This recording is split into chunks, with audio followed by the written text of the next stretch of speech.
You want one of them world records that when you go to the pub, everyone goes, right, get the watermelons out. And everyone goes, watch this. Do you know what I mean? Yeah. Like, you don't kind of want to do like, you don't want to do like the longest note held or something like that. You want most eggs swallowed whole in shell. Do you know what I mean? 100%. Without cracking the shell. Before we get started, this episode does reference mental health and suicide. If now is not the right time to listen, switch off and come back when you're ready.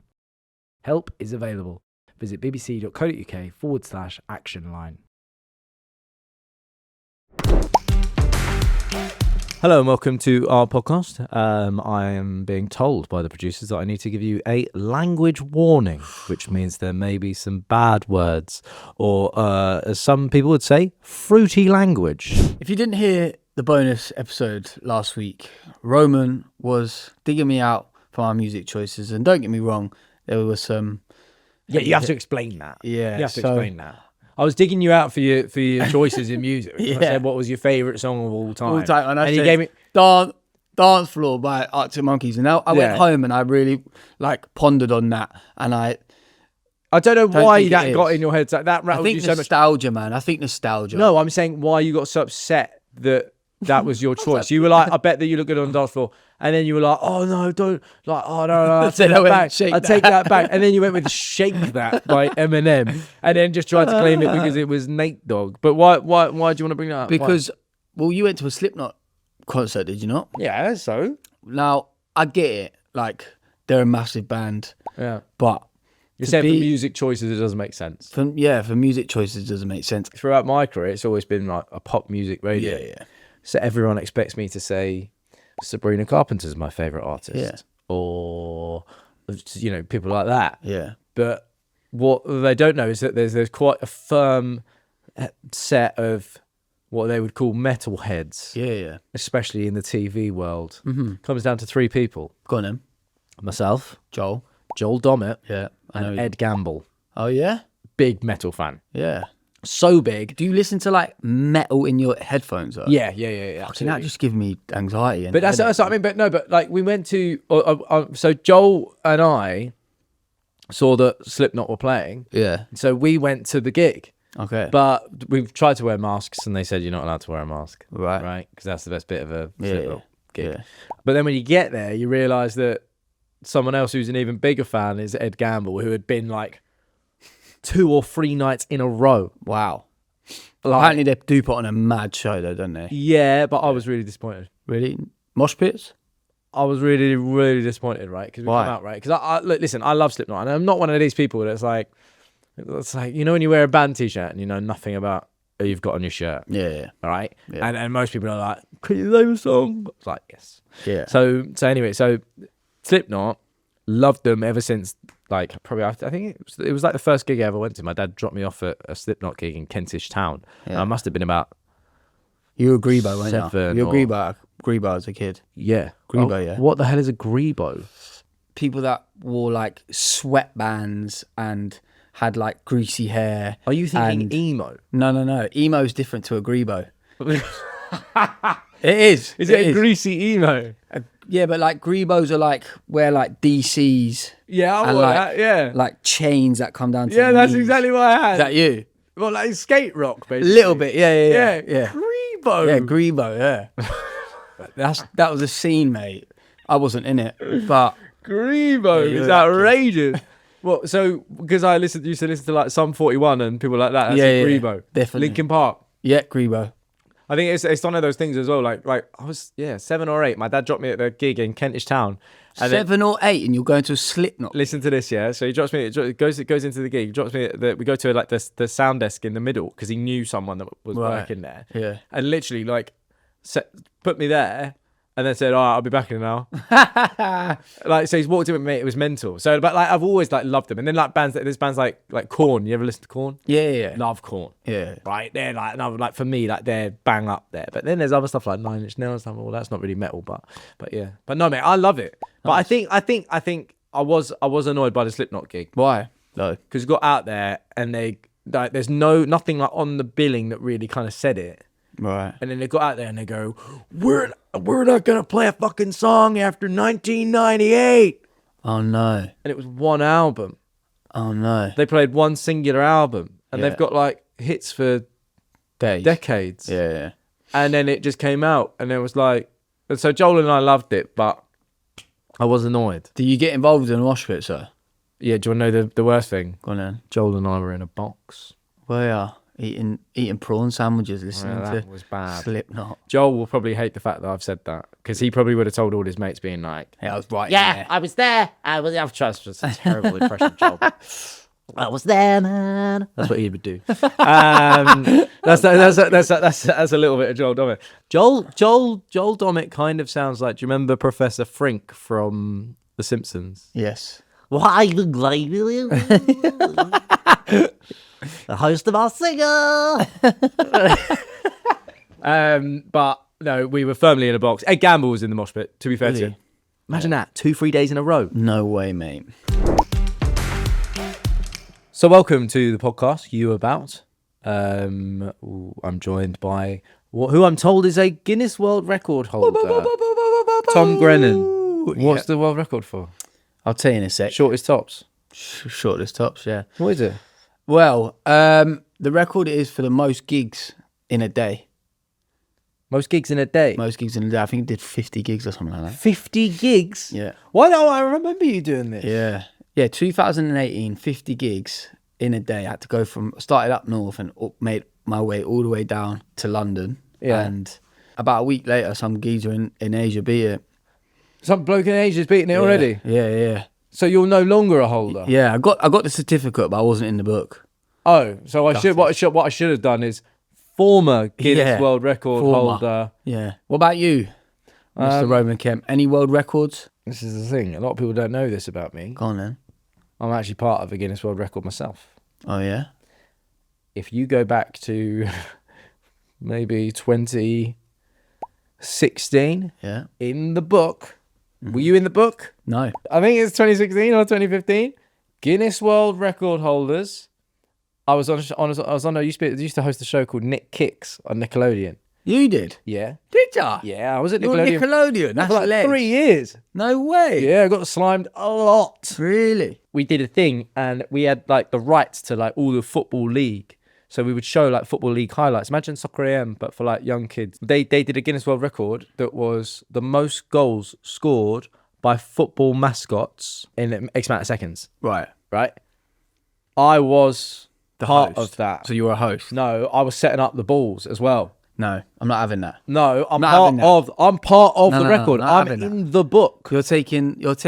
I'm not. I'm in the book. No, I don't. I'm not. Tell me this: are they scoring without the ball? No, they're not. Exactly. So I'm not I having hold you the record. setting up balls for kids to score goals. No, it was mascots. And mascots. It was whatever, but- mascots. No, I'm not having it. What was the first world record that you used to look up when you used to get that book? Do you remember? Yeah. You'd go in WH Smith Yeah. and you'd run over to the book Yeah. and it'd be massive. I just remember the geezer who popped his eyes out. Yeah. That's it. It's the eyeball popping out. Do you know the other one? Go on. Longest fingernails. And also, but I'd want a Guinness World Record like now for like smashing watermelons with your head. Yeah. Do you know what I mean? Yeah. That's what you want. You want one of them world records that when you go to the pub, everyone goes, right, get the watermelons out. And everyone goes, watch this. Do you know what I mean? Yeah. Like you don't kind of want to do like, you don't want to do like the longest note held or something like that. You want most eggs swallowed whole in shell. Do you know what I mean? 100%. Without cracking the shell. 100%. Can someone do it? Like, that's what you want. If you're enjoying this, you might enjoy our podcast, Miss Me, where I, Lily Allen, sit down and talk with my bestest friend, Makita Oliver. What is that? Such an innocent little string that it's like it poses millions of questions. Was it? Yes. Oh my God.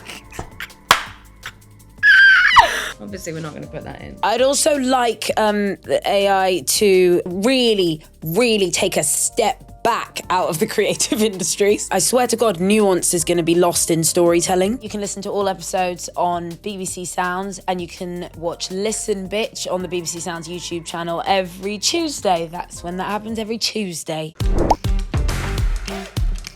Okay, it is time for big question. I wanted to bring this up because I think it's important. Yeah. And I see it from an outsider's perspective, but you obviously can actually show behind the curtain, so to speak. Yeah. Touring. Yeah.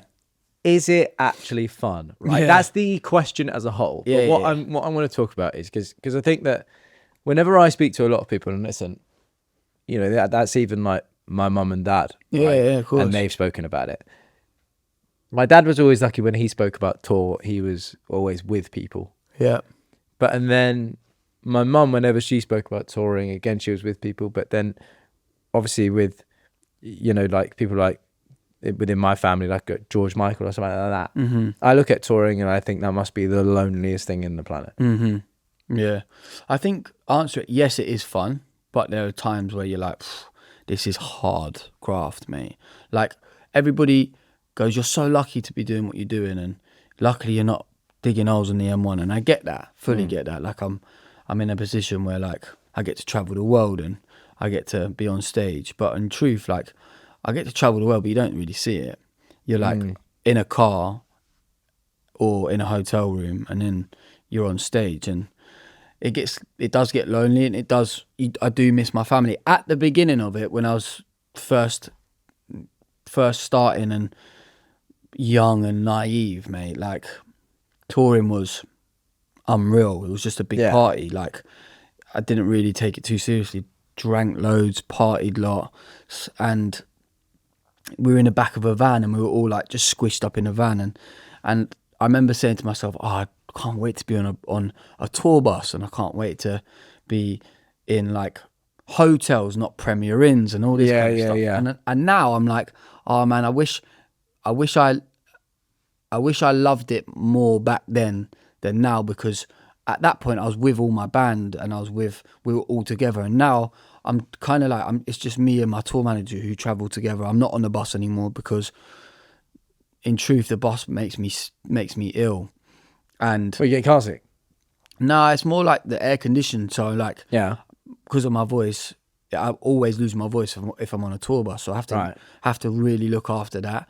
I'm after a show, I'm straight out of the venue after meeting fans and stuff like that. I'm straight back in the car, and I'm going to the hotel, and I'm staying in the hotel until we have to leave and go to the next place. But I think for me, like now I'm 30, I really do look forward to being on tour, but I've got so much going on at home as well where I'm like, I definitely feel the pressures of it. But I definitely miss home. But again, I also absolutely love it.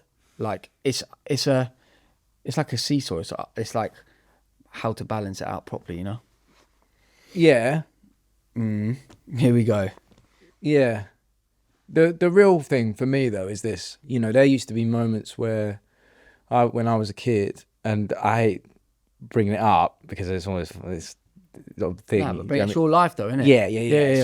So there would be times when I was a kid where all of a sudden George Michael would be back in our house. Who? Exactly.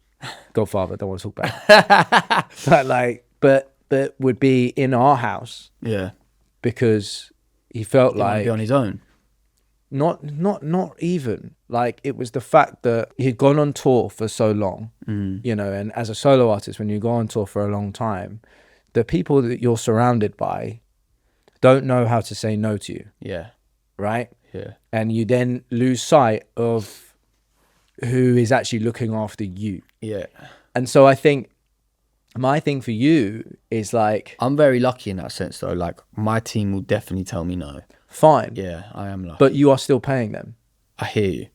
So that's what I like. Does that come into your head? I hear because like when you're there and you're traveling around, I don't know. Do your mates like? Do you have your mates, or do you have like your family? That's what I'm saying. So if I brought mates on tour, exactly. Oh yeah, but then does it not weird you out? Right, that you're going around doing all of this stuff, and the only people that are around you physically are people you are paying. I have trust in the people that I'm bringing on tour, that they're not just there for the money. Like if I ask them to do something for me that doesn't involve money, I believe and I know that then people who are in my band and who are working behind scenes will definitely Yeah, do it without the money. I don't doubt that at all. Yeah. But that's what I'm trying to get at. It's not about like, oh, they're fake. Yeah, no, do you know what I mean? And it's not about that they don't care for you. Yeah. But I just always wondered, like, do you ever think like that? Because it's like, you know, there's an artist, I can't say who it is, but I know there's an artist that I know recently, and she goes out on tour and does all her stuff, and she got into a rehearsal space, and, you know, there's dancers and rehearsals and all this type of stuff, and like all of these people, and, you know, the movement's got to be right on this tour, and you got to get all this type of stuff ready, and she had a full breakdown because she just realized that, oh my God, all of these people are here for her, for me. Yeah. And not only that, I'm paying for it. Yeah. My last tour was an arena tour, and like you had like 4 or 5 lorries. Then you have like people who are building the show, and every night taking the show down. You've got like stewards. You're paying the venue, everything. I'm there, and my last tour, I was like, oh my God, like I've built all this. Yeah. And everybody's here for me. I never really think about it as if I'm paying everybody. I kind of forget that, I'm not going to lie. Yeah. I do. I have to. Money for me is like such a ick word. Do you know what I'm saying? Like, what do you mean? Like the thought of me like paying out people is just like, oh no, I don't even want to think about it. I think everybody's there just to have a good time and that. But that's the life, truth. though. But the truth is, I am fucking paying everybody. Yeah. But I've never like the way you've put it. I've never really thought of it like that. I'm just kind of thinking like, because everybody's here to help me win. Like everybody's cool, they're getting paid, but I think everybody's here to help me get to the next stage and the next level. Yeah.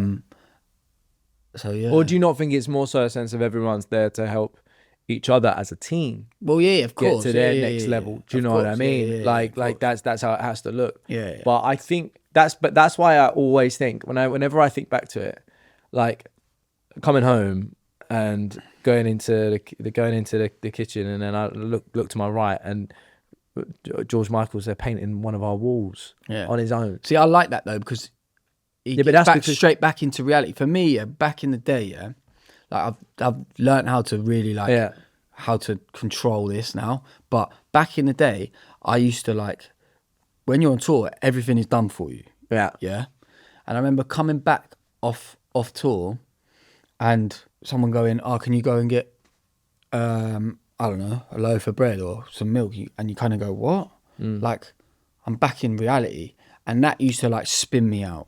That used to be like, fuck, like I've just had thousands of people like loving me, and like fucking just crying and singing your songs, singing and dancing, and then all of a sudden you're back into reality, no one gives a fuck about you, and you kind of go, whoa, like it's a mad thing to be able to flip out of it. But I think, but that's what I'm saying. How do you protect yourself against that? Because that in itself is like, I don't let it. I always have to remember, like, that is a moment, and let it live in that moment. And when as soon as you come off stage, I'm back to being a normal fella. Like, I don't live a normal life. Neither do you. No. Do you know what I mean? But when we don't live a normal life, but being on stage, having that amount of people singing your songs and telling you that they love you, that's not a natural thing. That's not a natural thing for a human brain to even comprehend. You know what I'm saying? But it is happening. So I think for me, leave it all on the stage, leave it all in that venue, and then when you walk out the venue, don't think that you shit from another hole, because you definitely don't. I don't think of myself as like this big pop star or whatever. I just don't think like that. Like, I don't think that. For me, I just don't see myself as like I have anything to be lonely in that sense about. I don't know what I'm trying to say, but I don't see myself as a big pop star. And I'm like, so when you see, like, who actually does care? Like, who cares? Yeah, but when you see those other artists, right, and you look at artists of like years gone by, and they all talk about that. Yeah, do you relate? They're to on that? another level, bruv. No, like George Michael was on another level. No, I know, but like, they still have. Yeah, but there's still artists that are like still within a lower level than you that will talk about that same thing, and there must be a reason why they mention that. Yeah, there must be, but you just don't have that. It's just like, but that's luck, man. Yeah, Well, I mean, I think I'm surrounded by good people, and I've got a good family. I've got obviously. Yeah. What do you think that is? What, like, for an artist? If you so an artist, I'm a new artist, and I'm going out there, and I'm then going to go out on tour. Yeah. What would you say? Oh, you need that. You need that because otherwise, it can go wrong. I think for me, like I've had the same band since the start. I've had the same manager from the start. If I was to say to any artist, like if they were just about to go on their first tour, it'd be like and if they were solo artists, because I'm a solo artist, right? But I see myself as a band when I'm with these. Like, I'd say, make sure you create a foundation with that band that you're bringing out, and create friendships that will last, and make sure you try and keep hold of that band, because if it's like switching in and out different people all the time, then you don't really know who's your mate and who's there for the money, and you don't really know, like, you don't have a relationship with them, I suppose. You know what I'm saying? Whereas like me, my guitarist Danny, like if I ever do feel a bit lonely or something like that, I'd be like, oh Dan, come stay in my bed, and he would. Yeah. Do you know what I'm saying? Or if I'm, Have you actually had that happen? yeah, I hate being on my own, bruv. What do you mean? Well, like I don't mind being on my What, a own. little top and tail? I mean, I like that. Yeah. It's a little strange Why? because I like sleeping in my own bed. Yeah, I don't want someone else in there. I like But chat that- before but bed. I it's- like going sleep up. You know the ones where you're with your mate and you having chats, right. and then one of And then one of you fall goes, asleep. and when he goes, But you- are you still up? And you're like, no. But you do realise that that's like a form of like, Loneliness. Yeah. Maybe. Yeah. And, like, struggling with that. I've never really thought of it like that. the fact that if you're saying to me, like, it's not taking every this, night, it's yeah, not but bro, every it's night. taking this long in the conversation for you to realise that, oh, actually, yeah, I do sometimes ask one of my bandmates to come and sleep in a bed with me. Yeah, I do. Like, Maybe it does get a bit lonely. yeah, that's quite a big thing, though. Yeah. I mean, I couldn't think. I mean, me personally, I couldn't think of anything worse. Touring, or just touring. Yeah. I think that would psych me out. Yeah. Like I used to get like existential crisis just seeing myself on those capital buses. Really. Well, because I live for that shit though. I love that shit. yeah, but you got to think, like, there were times where I was like thinking about killing myself, and all of a sudden I'm looking at a bus go past that's got my face in it, and I look well happy. Yeah. And you're like, and then you're scared because then you're going, oh my God, everyone is expecting that. Yeah. And that's not you. Oh mate, I've been there for sure. 100%. But that's what I mean. When you've never got to been- go out on tour Yeah. and be that person, you are a performing monkey. Yeah. That's literally what you are. Yeah. Like that sounds an awful thing to say, but it's like, people pay money. Yeah. You get up on stage, sing. I paid for you to sing, so sing. Yeah. I ain't gonna lie, like, with what you've just said there, it's after tour when all that sets in for me. It's like, oh my God, I had routine, I had structure, I had people telling me like where I had to be, and I work like that. If someone goes, you got to be there, I'm like, sweet, I've got to be there. Yeah. I work like that, but as soon as that switches So you off, prefer the routine of tour? I love the routine of tour because I know exactly what's happening hour by hour. But as soon as you leave me and I jump off that bus or getting dropped off by the taxi, I am like, oh no, what am I going to do now? I think it's all over. Yeah. I've finished. The only thing I would say, like, when it comes to touring as well, is like you have like 4 days on, 1 day off. So 4 shows and 1 day off. And I think if I had a schedule like, I think like Bruce Springsteen does this, it's like 1 day on, 1 day off, 1 day on, 1 day off. But obviously he's got enough money to be able to do that. I know. Harry Styles was treating himself like an athlete. Yep, that's 100% me too. And I agree that. Yeah. But like he was doing like he had like his meal prep. He was doing ice bath thing. Yeah. Like I bring a PT on tour with me. I have ice baths with me. I now have to bring like a masseuse with me. Yeah. I have like, you know, them compression legs. Every night I'll be wearing compression legs. I take it so seriously, like an athlete, and mate, it's hard. Do you think artists nowadays have to take it more seriously, like in terms of recovery? Yeah, but I actually don't see how the hell, Like, you know, like rock and roll used to be like, just Mate, even my dad's band. yeah, just like And they're sex, pop. drugs, and Yeah. rock and roll. Like, I probably could do that for like a day, and then I would be fucking finished, ruined. Wouldn't be able to sing. Like, you look at like someone like Mick Jagger or something like that. Yeah, back in the day, he used to get right on it. Yeah, Yeah. and still have a unbelievable voice. Yeah. Mate, if I got on it, like, Also, it spins you out. oh mate, My dad, I spoke to my dad about this, right? Spandau Ballet used to have a party every single night. Yeah. After each gig, every single night. They used to have a flight case, That's a what I'm new saying, flight mate. case that was brought through, Yeah. right? Styrofoam all cut out with a bottle of Jack Daniels and a bottle of champagne in there Yeah. that would get done every single night. Yeah. Imagine that. no mate, I can't imagine it. I had one gig in my life, yeah, and I said I'll never ever do that again. Yeah. Where I didn't go to bed. Yeah. I was like, nah, I've gone past the sleep thing. So I was like, just keep crack going. on, keep going, and I'll just try and do my best at this gig. Yeah. Mate, I got on stage. Yeah.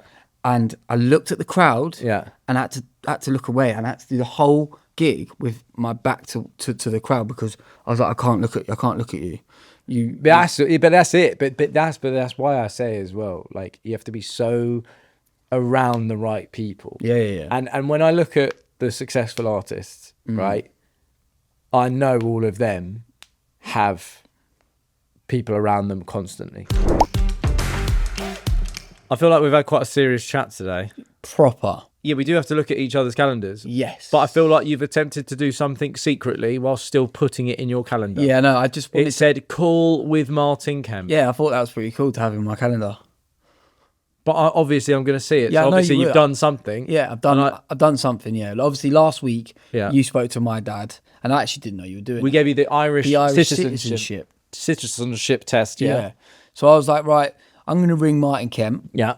and you've banged on about mash and pies and Bash and pies. pie and mash and all that. Yeah. Liquor and all that. Yeah. So I was like, right, well, if he's a proper Cockney, Oh no. then I'm going to do Put it to the test. the Cockney citizenships. And Okay. I rang your dad, and Yeah. I've got some questions for you. There's quite a lot riding on this, you know. There is quite a lot riding on Well, this. because like You when work- you see my family history, it is just Cockney, me, like bang, bang, bang, bang, bang. So does it die with me? really. It could die. How with Cockney? me. How Cockney are we talking? Like, did you watch that program about full blows? Like, I think. It's Oh yeah, back in the day. back Yeah. in the day. The Did you have boxing. the boxing? Yeah, thing? yeah, yeah, Did yeah. you have like a Family like a that? Family like that? Yeah. Did you actually? Well, put it this way, right? So my great nan, was a full-on boxer. no, my great nan got put in the Islington workhouse when she was 10, Really? right? And that's the same workhouse that they speak about in Oliver. No So way. Charles Dickens is like first iteration of it. When the kids go to the workhouse, Yeah. he writes the kids in the Islington workhouse. Right. Go on, Martin then. Kemp's first question. Here we go. So, Ro, it's your old man here. So I just want to check your Cockney roots, all right? I've got a few questions for you. Now, if I give you a tenner and tell you to get me pie and mash, what else needs to be on the plate? Or am I disowning you? Come on, answer me that. What else needs to be on a plate with pie and mash? Gravy. Nah, no gravy. Are you mental? Nah. It's liquor. Easy. Parsley sauce. There's only one right answer. Liquor. Yeah. Well done. 1-0 to you. Yeah. That's what I'm. Do you know what I mean? Your dad's voice. I like it, man. I swear to you, he puts it on. Like, whenever, if I go to Arsenal with him, like he'd be like, Roman, could you do this? for me? Really? And like, could you just make sure you call mum later? And then as soon as we go to with the lad. Right, lads. as soon as you know. Question 2. I played Steve Owen in EastEnders, but what is the name of the fictional East London borough where it was set? Every Cockney knows this. The borough that it was set. The borough. What, Walford? The borough. Yeah. I don't. Do you know the answer to this? Yeah. Do ya? Yeah. I don't know. Answer. Wolford, of course. Oh, I was having you on there. Thank Of course God it's for Wolverine, that. mate. Question 3. Now, being born within the sound of these traditionally means you're a proper Cockney geezer. What are they? Sorry, what the fuck did you What? say? I honestly. Being born within the sound of... Is that something to do with the like sound- bells or something like that? Nah. Huh? Why do you think bells? I don't know, because there's like, Being born within the sound of...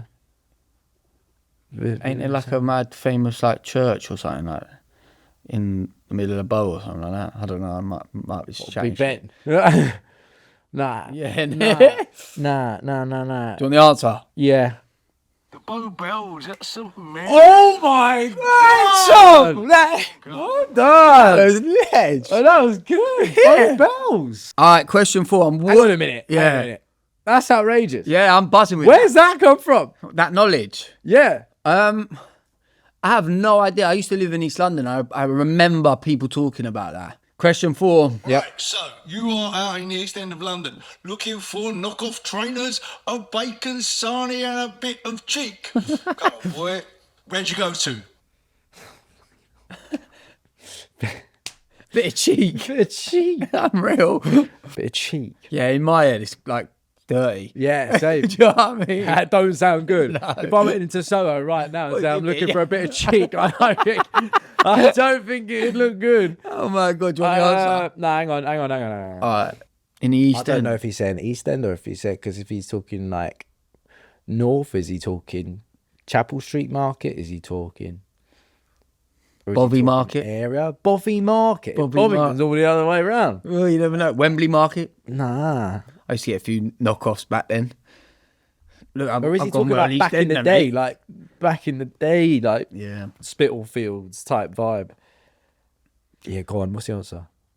East London's historic Roman Road Market. Roman Go Road, down that's there, not far. shopping in. That's Roman the road Road. I'm talking about, by the way. Yeah, Roman Road. That's the straight road that Yeah, was yeah, like yeah.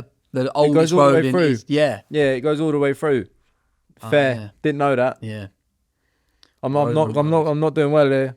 I've got to put it back. I think I got 2 wrong in my Irish citizenship. So I've got to put it we're on back. the Same Now, one. if I told you to rabbit and pork, or rabbit for sure, what am I asking you to do? You got plenty of that. And your pal is as well sitting there. Yeah, I can see him grinning. Oh, grinning Grennan.